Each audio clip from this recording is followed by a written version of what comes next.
Hi, I'm Consequence of Sound film editor Dominic Suzanne Mayer, host of Filmography, a filmmakers podcast. On our new season, we're spotlighting the works of one of the true 20th century masters, Stanley Kubrick. From Fear and Desire to Eyes Wide Shut, we're examining the performances, stylistic choices, music, and all the nuances of these cinematic and cultural touchstones. Look out for new episodes of Filmography every week, new directors every quarter, and subscribe via iTunes or wherever you procure fine podcasts.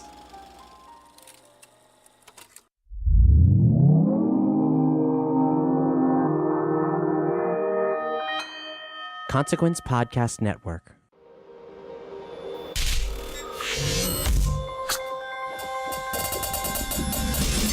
Welcome to another edition of Kyle Meredith with. It's an audio interview series presented by WFPK, Independent Louisville, Consequence of Sound, and the Consequence Podcast Network. Wherever you're listening from today, please do hit the subscribe button right now, and if you can give a rating and leave a review, that would be really awesome as well. I'm Kyle Meredith. Today my guest is NekoCase. She just released her latest record, Hell On. We talk about how the politics aren't in this record, or at least not how you would think that they are. There's also some specific conversation on the songs Halls of Sarah and Bad Luck, her collaboration on the record with Mark Lanigan and A.C. Newman. In fact, it turns out it's the first time that she's co-written with her new Pornographers bandmate for the first time in like 20 years. Check this out. It's Kyle Meredith with NekoCase. Hi there. Hi, Neko. How are you? I'm good. How are you? I'm doing well. It's a very quiet day. There's no one in the office but me and your voice, as it is. So, isn't it pleasant to just have everyone gone? It's been a while since I hope you're we've in been your able pajamas to... right now. You know what? The people that have shown up to do shows, and I just got out of, I did 3 hours on the air, but everybody else they came in their shorts and flip-flops and everything, and for some reason, we have an excessive heat advisory day, and I'm still in a 3/4 shirt and jeans. So I did it wrong anyway. I did it wrong. You needed to wear your mesh half shirt for work today, but you didn't get it back from the cleaners, did you? Oh, man. If there's one day out of the year that I could pull that off, I mean, I live in Kentucky. I could do that. Thank you. It was built for you. It was built for me. But first off, the compliments. What a beautiful, cool, awesome record that you put out with Hell On.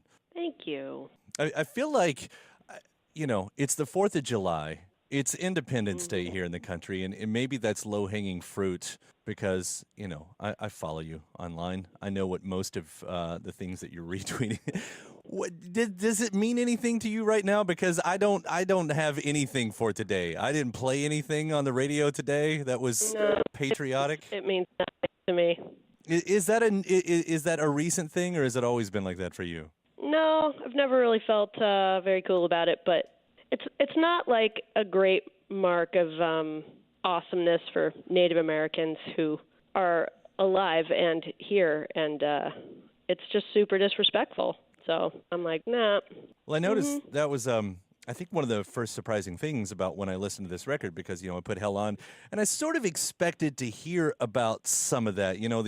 The dirt stain in the office, he's not even mentioned, even alluded to in this one. And I think that's what I even appreciated more is because Hell On does something really great about finding the issues that was just localized to you. Was that on purpose? Well, I mean, the issues aren't new. They're the same ones people have been screaming about for a long time. They're just, being blatantly played out in front of people's faces, and people still don't want to believe it. So it's a weird time, but the dirt stain, as you call him, he doesn't get to be on my record. He doesn't get to be in my life, and he doesn't get to be in things that I care about. Was there a point you said, I'm not going to write the overtly political song? No, it's not, like I said, white supremacy is not new. Hating immigrants isn't new. Shitting on Native Americans isn't new. None of this stuff is new. Hating women, that's a pretty old one. Mm-hmm. Colonialism, way old. It's been in full swing for a long time. Just, people have chosen to not acknowledge it. But, I did want some joy to show up on the record, too. So. Well, I'll take it further down that road that you were just talking about because it does seem there is a lot of history on the record, and I guess what I'm saying is historical references. There was a few times I thought, should I break out the Encyclopedia Britannica because I'm not quite certain what she's getting to. Well, I'm a huge reader, and researcher of history. I'm not an official historian, and I did not go to school for history, but I read a ton, and I find it comforting and instructive, and, I do think about it and refer to it a lot. As history repeats itself, there are always those easy bridges from one side to the other. So, yeah, and we are not learning from it. No matter how old we can be as human beings, like we used to live till like 40 at the most, and now we can live to 80 and 90, and we're still not learning a goddamn thing. So, yeah, what do you do? Why is that, though? Keep trying. I was thinking about the lack of people who went to the polls. Not only with the national election, but with Kentucky's last couple elections. And we're in the same boat locally that we are nationally over here. And I thought it wasn't that long ago that we didn't go to the polls and Bush got elected. It wasn't that long ago. It's like it's one thing maybe if you're saying, okay, look back at 200 years, look back at 1,000 years, and we're doing the same things. But, geez, man, it's like... Well, people keep saying that, but he didn't win the election. Hillary Clinton won the election. So I don't even know why we're talking about that. It wasn't the lack of people at the polls that did it. She still won the election. But it's math we're all doing constantly all the time and going, ugh. Right. I do feel silly saying this, but the words feel even more important on this record than maybe all the other ones. You've always been a great lyricist. I've always been impressed with your lyrics, but there's something different going on with these. I don't know. What's different about this? I haven't been able to grasp it, and I'm sorry I don't have a direct question for this. It's just something I've noticed. Oh, it's okay. Yeah, that the lyrics on this record are something very, very different from what you've done in the past. Well, it's hard for me to see progression because I live every day as me, so I don't, there are things that happen. I think I had a lot more confidence on this record than I have in a really long time. And, it definitely goes against the myth of people making better things when they're miserable, which I don't think is true. I think being confident is good for everyone. But as far as changes, I don't see them so much. I just tried really super hard, and I worked really hard. So I hope I've become a better editor in that regard. The first word we hear on the record is God. Like, that's a big word to start out with. And the way you sort of change it all, because what's going on? It's like God reintroduced. And it's not what you thought it was, as the movie trailer might say at that point. Well, it's not respectful or disrespectful. It just kind of is.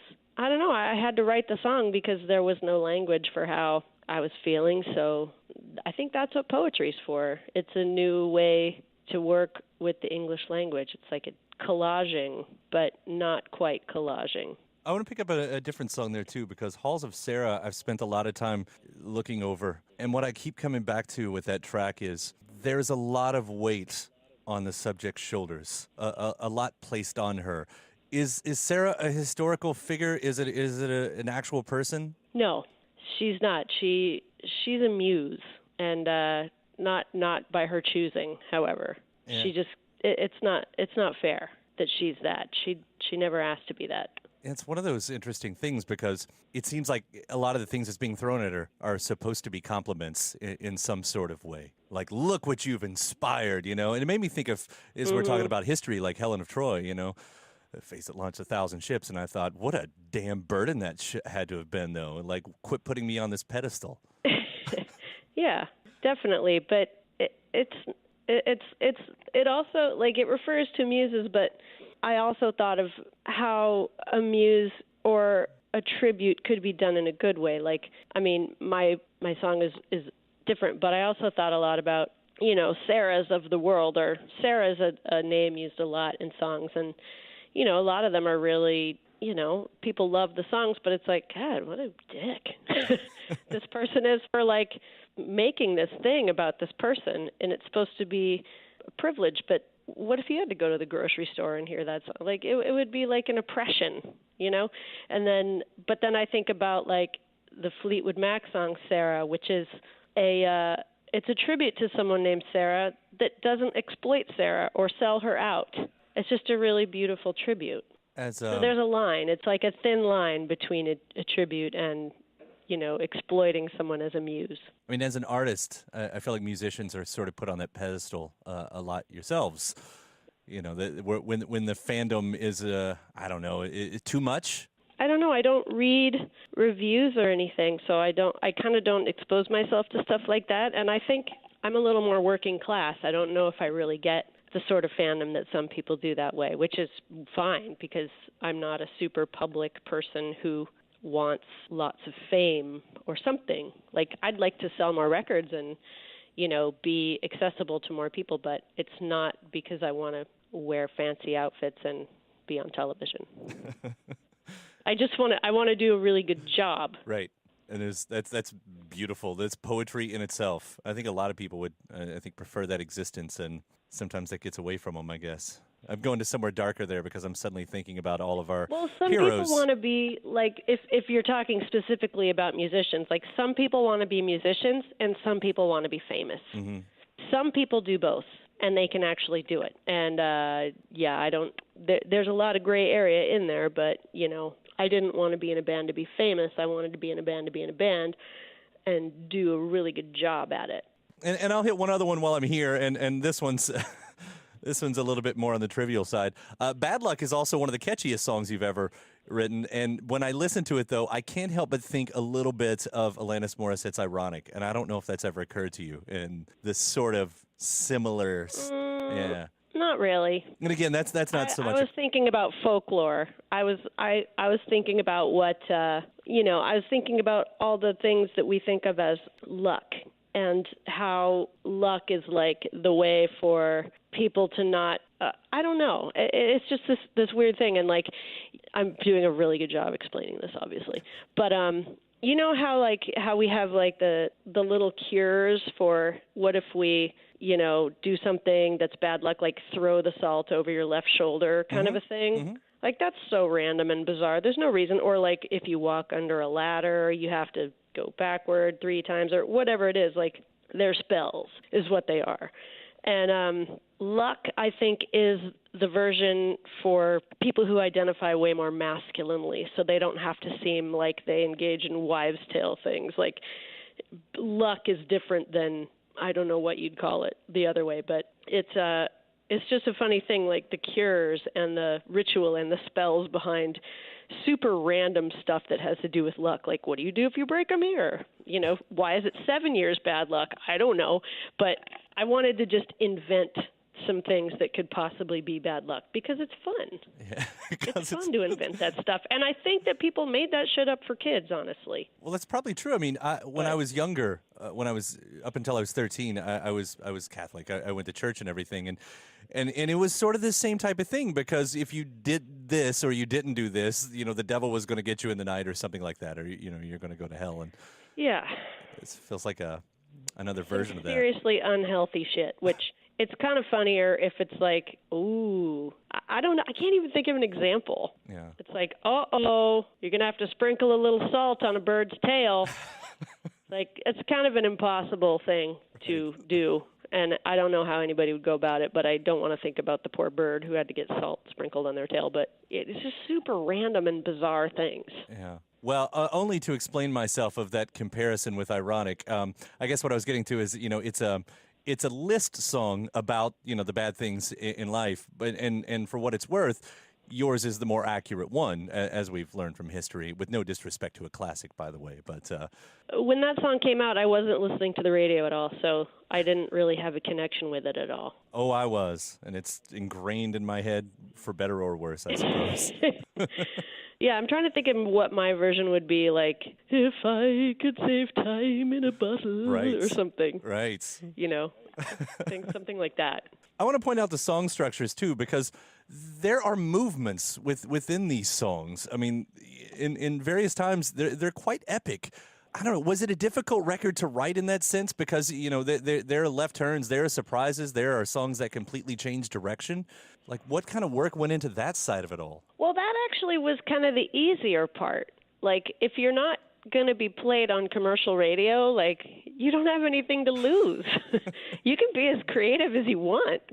And I don't know, I write things in pieces. And so sometimes I want 2 pieces that don't go together at all to be a part of one thing. And so, I'll be writing a song with Paul Rigby, and I'm not trained at all, and Paul is totally trained.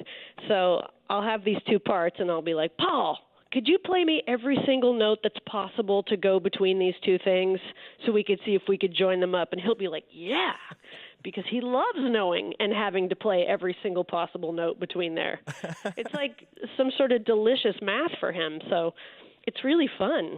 I used to play a similar to game. make things work together that aren't supposed to, you know? Yeah, that's what I say. In my world, it would be, I have artist A and artist C, and they're completely opposite worlds, and who do you put in the middle to make it all work? But it would seem, as for songwriting, that boggles my mind, and especially as a listener, of course, it makes it a lot of fun, because, here we are 60 years into pop rock as we know it, and it feels so worn. There's great songs out there every day, don't get me wrong, but to get a record like this, I can't tell what's coming around the corner, whether it's going to be a bridge or a tiger that's going to attack me. Right. And, that's what I enjoyed about records like Dark Side of the Moon. Like, there's entire sections that are just these weird soundscapes. And it's like, what's not great about that? You just get to escape into it. It's lovely. There are a lot of really great guests all over this record. I do want to hit on one because I'm a huge Mark Lanigan fan. The two of you all sound so good together on this. Thank you. He did a fucking incredible job on it. I mean, his voice is so unique, and it brings an inescapable mood to something. Does that change the way you have to sing with someone? Does singing with him, is it any different than singing with anyone else? Well, in this case, no, because I did all the singing. He had to do it remotely, so I did all the singing before he sang on it because we weren't able to be in the studio together. So he kind of blended to me, and then I went back in and did some more vocals and blended to him, which was, I don't know, he makes me sound like way more of a woman than I am, which makes for a really nice character dialogue in the song. And it really meant a lot to me that he was able to do it because he and I grew up in the same place during the same time and know all the same people, and yet we grew up differently in that particular environment of the Pacific Northwest during those times. And so I knew that he would be like the perfect person to sing that song. When songs like that are sort of autobiographical to you, do you lend any coaching to them, or is it pretty much just putting your trust out there? Well, I mean, obviously he's really great, so I didn't have to worry about him. I didn't have to tell him how to sing it. But what I did do that was kind of a huge screw up was I was very shy about, giving him direction. So I ended up sending him the song and the lyrics and the notes, and I only had him singing on part of the song. And then I got back what he did, and I realized I totally underutilized what's so great about him. So just because I was a little shy and a little like, I don't want to bug him, here's this part. I don't want to have you do too much because I know you're busy and stuff. And then I realized I should have just asked him to sing on the whole song. But it's 7 minutes long, so I'm like, I didn't want to be too greedy. So I had to email him and go, yeah, I've never really written a duet before, and I didn't really know what I should be asking you to do, and you sound really great. Could you sing on the rest of it, too? It was just a rookie mistake. Oh, man. But he was really sweet and came back and did some more, and I was like, thank you, sir. It sounds so good. It really does, all the way around. Thank you. He really makes it. Yeah, he does. I mean, like I said, I think he would if he was trying or not. That voice just does it. It's just one of those things, I love low voices. I really do. And, that's where Eric Bachmann really shines on the record, too. Yeah. They're both men with beautiful low voices. And it's not just men's low voices. I love it when women have low voices, which is really rare. And we don't, if I could be something different, I would have a much lower voice if I had my way. It's so beautiful to me, a low voice. Well, no complaints on this side anyway. I'll close it out, though. Of course, one of your other bandmates, one of your other day job bandmates, A.C. Newman, you co-wrote a couple of the tracks with him. And I guess this proves that just because you write together, it doesn't mean it has to be a new Pornographers track. Well, it's funny because this is actually the first time we've ever written together, aside from like one little jingly thing we did a long time ago. But we're just too busy. And he and Dan Behar from Destroyer write all the songs in the new Pornographers. So it never really came up that it was necessary. But Carl and I talk a lot about songwriting, and I find it much easier to work with lyrics, and he finds it much easier to work with music. So I thought, well, shoot, And he was like, "Oh, I'm so sick of writing lyrics. If you have any lyrics, you can send me." And I was feeling the opposite. So it's funny that it took 20 years for us to write a song together, though, but it worked out really nice. We just did it. I would just send him snippets and ideas, and he would send it back, and we would just kind of whittle it down and then build a little more on top, and it was really fun. Worked out really nice. I wonder if that'll happen in the future now when on the other side of things, if, I don't know, you'll break the mold for new pornographers at some point. Who knows? Maybe. I would do it. But we shall see. Well, I've definitely spent 20 minutes here gushing about this record, and I think I've asked you specifically about half of it, so I'll leave it at that. Well, thank you. Yeah. Thanks for having me on. No problem, Neko. It's always such a great pleasure to talk to you, and hopefully we'll have you back around here in the Louisville parts again. But until then. I'm working on it. I'm hoping to be there, either the beginning of next year or later this year. Like there's a lot of things that aren't confirmed yet, but there's a lot of touring in the works. So I hope so. Awesome. Well, we'll be ready for you anytime it happens. So thank you. Yeah, thank you. I can't wait to see you guys again. All right. Well, take care, and we'll see you then. All right. You too. All right. Bye. Bye. My thanks to NekoCase for that call right there. The new record is called Hell On. It's out now on Anti Records. Don't forget, you can subscribe to Consequence of Sound's YouTube channel right now to keep up with your favorite artists and interviews. For you podcast fans, iTunes or Podchaser, wherever you're listening from, if you can give a rating and leave a review, that would be amazing. Then you can head over to WFPK.org. That's where I do a show every Monday through Thursday from noon to 3 Eastern. You can also find some bonus episodes of this series over there as well. I'm Kyle Meredith. I'll see you next time.